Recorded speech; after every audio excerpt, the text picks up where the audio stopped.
Ai, o amor. O amor é o fogo que arde, sem se ver, né? Ferida que dói e não se sente. Um contentamento descontente.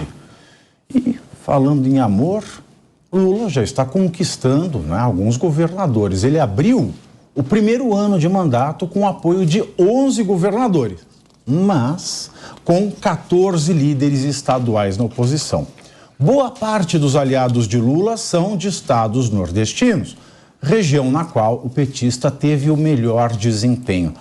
Apesar disso, Lula prometeu que, se ganhasse as eleições, a primeira coisa que faria seria reunir os 27 governadores brasileiros para entender o que é prioritário na área da educação, da saúde, da infraestrutura em cada estado.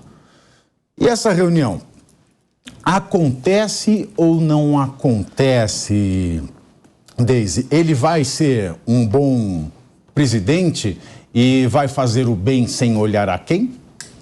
Não, se essa reunião acontecer, ela provavelmente vai acontecer para conseguir mais aliados. Eu tenho uma teoria. Eu acredito que os primeiros 6 a 7 meses de governo, eles vão ser um governo de uma boa relação, porque normalmente é assim. Quando o novo governo assume, os novos congressistas também estão ali se ambientando com a casa, embora nesse ano a taxa de renovação tenha sido muito pequena, só em 39%, mas existe ainda uma ambientação e uma boa vontade. Então, nesse primeiro ano, eu acredito que as coisas possam correr normalmente. Essa reunião deve servir para apaziguar os ânimos, ele vai fazer algumas promessas, mas aí o que a gente tem? No ano seguinte, no ano que vem, a gente tem eleições municipais. E aí começam, sim, as disputas de ego, e aí o Lula vai ter que começar a conversar e a fazer realmente o jogo democrático. O problema é que todas as vezes que ele tentou fazer esse jogo, acabou descambando para o fisiologismo, né? Mas eu acredito que nesse primeiro momento a gente ainda vai ter uma sensação de paz e trégua, porque é isso que acontece em primeiros anos de governo sempre. Mas também a história mostra que os segundos anos de governo Lula, normalmente eles descambam para o lado negativo. E aí, Ricardo, como é que vai ser esse início de relacionamento entre o Lula e os governadores, né? O Zema já começou por exemplo, né, que apoiou Jair Bolsonaro abertamente no segundo turno das eleições, já está aí, né, de mãos dadas com Lula. Afinal, isso aqui é um país, né, em que tudo se depende do imperador que é eleito presidente do Brasil. Eu concordo com a fala da Deise integralmente. Acho que nos primeiros meses tendemos aí a ter uma articulação melhor. O Lula já tem essa fama de ser um bom articulador e os governadores, infelizmente, até pela lógica tributária, vai muito dinheiro para Brasília, fica pouquíssimo e quase nada de dinheiro nos municípios e nos estados. Então, os governadores e muitos prefeitos, em especial os prefeitos de capitais e grandes cidades, estão sempre com o pires na mão, estão sempre precisando ir a Brasília para pedir alguma coisa, pedir algum dinheiro. E o Lula chegou com alguma popularidade, chegou com a narrativa dele. Acho que ele vai, sim, em algum momento se reunir com os governadores, tentar angariar mais apoio para o governo dele, mas o foco do Lula, na minha opinião, isso ficou claro inclusive na subida da rampa ali, é o Congresso Nacional. Acho que ele está buscando e apostando todas as fichas de apoio dele no Congresso Nacional, por isso ele está sempre muito próximo do Pacheco e do Lira, onde eu acho que ele vai precisar realmente de apoio, apesar de no começo, nos 100 primeiros dias de mandato, você sempre tem uma possibilidade de apoio muito maior, né? Mas eu acho que ele vai dialogar sim com os governadores, não sei o que ele vai conseguir, né? A gente já teve alguns governadores se posicionando ali, olha, também estou aqui, mas acho que o foco dele vai ser no Congresso Nacional e vai dialogar com os governadores, em especial nesses primeiros 6 meses que ele está com uma popularidade maior. Coronel Telhada. Olha, eu entendo o seguinte, o Lula, como eu disse, ele não é burro, entendeu? Ele é um cara politicamente inteligente, então ele sabe que os maiores celeiros eleitorais são na região sudeste e ele precisa agora fazer um gesto para essa população também.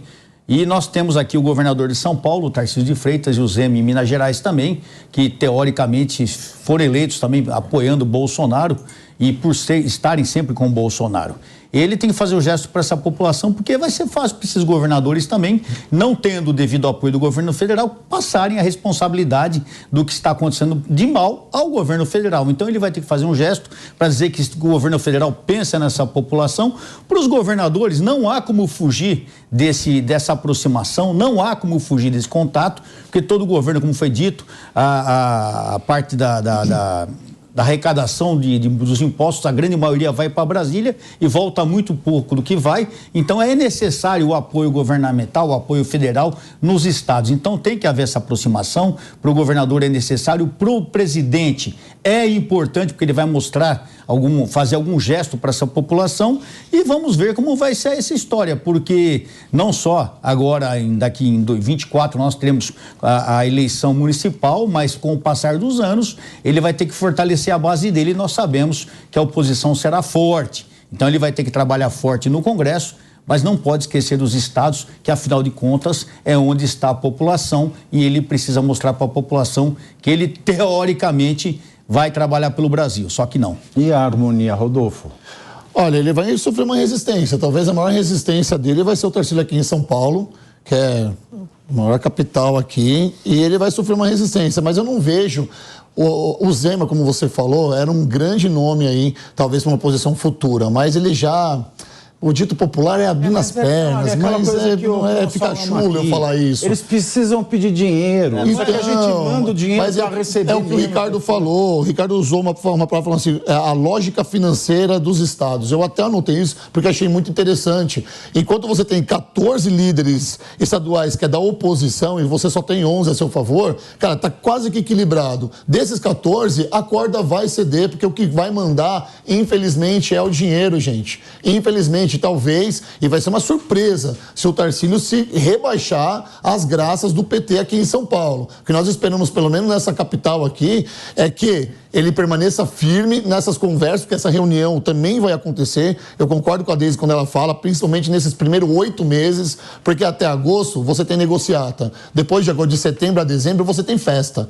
Esse é o retrato. Para o ano que vem, sim, talvez esses opositores que sobrar, porque de 14 menos 7 vai 7, carrega 5, lá vai 2. Eu acho que 2 vai ser os grandes opositores dele. Talvez o Tarcísio, o maior deles, nesse primeiro ano. Ou o Tarcísio nesse primeiro ano, desculpa. Bom, agora, não são só os governadores dos estados brasileiros, né? Já no primeiro dia de trabalho, o Lula ele vai deixar o Brasil em segundo plano, tá? E o pessoal da produção já colocou o TP, né?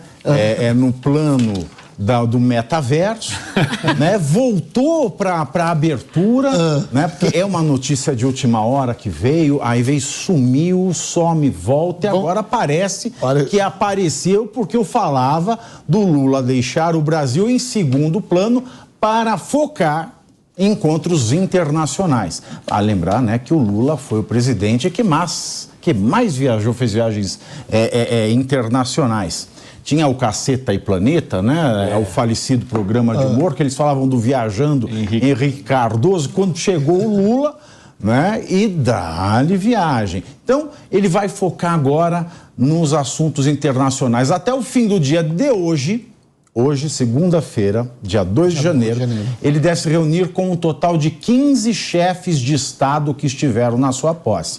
Na agenda de esquerda estão encontros com Alberto Fernandes, da Argentina, Gustavo Petro, da Colômbia, Gabriel Boric, do Chile, Luiz Arce, da Bolívia e Xiomara Castro, de Honduras. Também estão previstas reuniões com autoridades de Cuba, Venezuela e China, além do rei Felipe VI, da Espanha.